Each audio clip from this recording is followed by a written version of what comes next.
Hyper hidrosis എന്നുള്ളൊരു term കേൾക്കുമ്പോൾ നമുക്കത്ര familiar ആയിട്ട് തോന്നിയിട്ടില്ലെങ്കിലും വേൾഡ് പോപ്പുലേഷനിൽ 1/3 ഈ ഒരു കണ്ടീഷനുണ്ട്. ഈ പിക്ചറിൽ കാണുന്നത് പോലെ നമ്മുടെ കൈ, നമ്മുടെ ബോഡി, ഫേസ് ഒക്കെ ഓവറായിട്ട് സെറ്റ് ചെയ്യുന്നതിനാണ് ഹൈപ്പർ ഹൈഡ്രോസിസ് എന്ന് പറയുന്നത്. ഇത് നമുക്കും അതേപോലെ തന്നെ നമ്മളുടെ ചുറ്റുമുള്ളവരിലൊക്കെ നമ്മൾ ഈ ഒരു കണ്ടീഷൻ നമ്മൾ കണ്ടിട്ടുണ്ട്.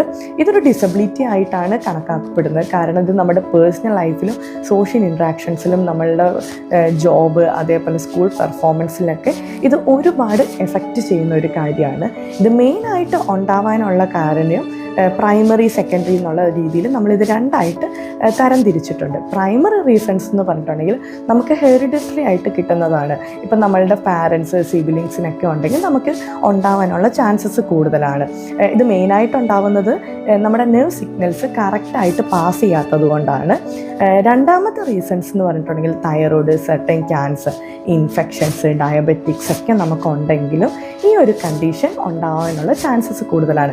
ഇത് ചിലവരിൽ ചൈൽഡ്ഹുഡിലും ചിലവരിൽ അഡോളസെൻ്റ് ഏജിലുമാണ് സ്റ്റാർട്ട് ചെയ്യുക. ഇതിൽ നമുക്ക് ആകെ ചെയ്യാൻ പറ്റുന്ന ഒരു കാര്യം നമ്മുടെ ഡയറ്റ് ഒന്ന് ശ്രദ്ധിക്കുക എന്നുള്ളത്. കഫിൻ, അതേപോലെ പ്രോസസ്ഡ് സ്നാക്സ്, അതേപോലെ തന്നെ നമ്മളിങ്ങനെ ഓവർ ഷുഗേർഡ് ആയിട്ടുള്ള ഐറ്റംസ്, സ്പൈസി ആയിട്ടുള്ള ഐറ്റംസൊക്കെ നമ്മളൊന്ന് മിനിമം ചെയ്യുന്നത് നല്ലതായിരിക്കും. അതേപോലെ നമ്മുടെ പേഴ്സണൽ ഹൈജീൻ കീപ്പ് ചെയ്യുക. കാരണം ചിലവരിൽ ഇത് ഒരു സ്മെല്ലുള്ള സ്വെറ്റിങ്സ് ആയിരിക്കും, ചിലവരിൽ സ്മെല്ലില്ലാത്തതായിട്ടായിരിക്കും ഉണ്ടാവുന്നത്. അപ്പം നമ്മളൊന്ന് ഡെയിലി നമ്മൾ എന്തായാലും ഒന്ന് കുളിക്കുക, അതേപോലെ ഡ്രൈ ആയിട്ട് ബോഡി ഡ്രൈ ആയിട്ടിരിക്കാൻ വേണ്ടി നമ്മൾ മാക്സിമം ഒന്ന് ശ്രദ്ധിക്കുക എന്നുള്ളതാണ്.